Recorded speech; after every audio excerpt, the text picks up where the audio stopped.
খুলনার দাকপের লক্ষ্মীখোলা গ্রামের নদীর পাড় ঘেঁষে দেখা দিয়েছে দীর্ঘ ফাটল। এমন চিত্র বাগেরহাট সাতক্ষীরার অন্তত ৩০টি স্থানেও।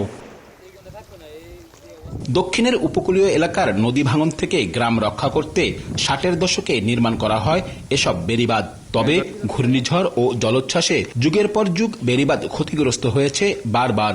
বিভিন্ন সংস্থার তথ্য মতে ৩ জেলায় অন্তত ৫২ কিলোমিটার বাঁধ অধিক ঝুঁকিপূর্ণ। এছাড়াও ঝুঁকিপূর্ণ আরও শত কিলোমিটার।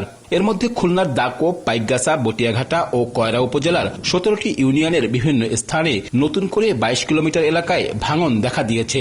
আসন্ন সম্ভাব্য ঘূর্ণিঝড় নিয়ে এসব ভাঙন এলাকায় বেড়েছে উৎকণ্ঠা। গাছগাছালি ছিল সেটি নিয়ে গেলে আর চৈর ফলকে নিয়ে চলে গেল। বক্সা ভিডিও সবসময় বান্ধা আছে যে কোন সময় আমাকে নিয়ে যাবে আর কোন সময় আমরা আনতে দৌড়বো। এখানে আমার বাড়ি ছিল, এই বাড়িটা মাঝে ভেঙে পানি ঢুকে গেছে, প্লাস ওই সঙ্গে চলে গেছে নদীতে।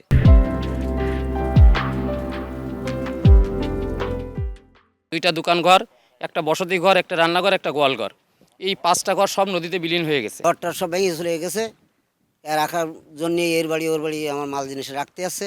ভাঙন রোধে আমরা টেকসই অনুরোধ চাই। এছাড়া বাগেরহাটের সদর, মোরেলগঞ্জ ও শরণখোলায় অন্তত ১৫ কিলোমিটার এবং সাতক্ষীরার আশাশুনি ও শ্যামনগরে ১৩ কিলোমিটার বেড়িবাঁধ অধিক ঝুঁকিপূর্ণ অবস্থায় রয়েছে। তাই নদী পাড়ে আতঙ্কে গ্রামবাসী।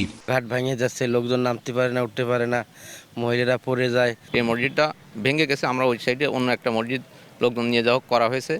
আরও একটা মসজিদ নদীর ভিতরে চলে গেছে, মাঝখানে সেটা।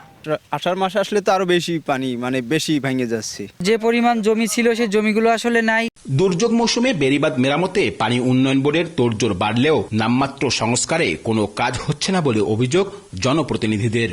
অসন্তুষ্ট না হলেও সন্তুষ্ট হওয়ার সুযোগ নেই। দায় সারাভাবে কয়েকটা জিও ব্যাগ ফেলে মনে করছে যে এখানে বোধহয় আমরা যথেষ্ট কাজ করেছি, কিন্তু এই যে গত যে গনটা চলে গেল, জোয়ারের পানি তো একেবারে হাই রাইজ হয়ে গেছে।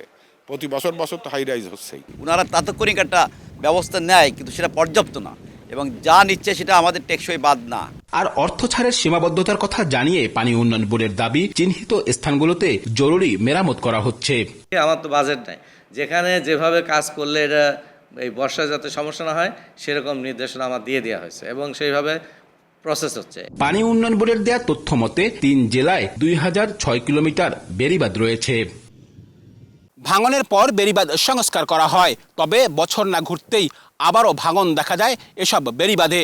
তাই স্বল্প পরিসরে নয়, স্থায়ী টেকসই বেড়িবাঁধ নির্মাণের দাবি পুরো উপকূলীয় এলাকার মানুষের। আব্দুল্লাহ আল মামুন রুবেল, সময় সংবাদ, দাকপ, খুলনা।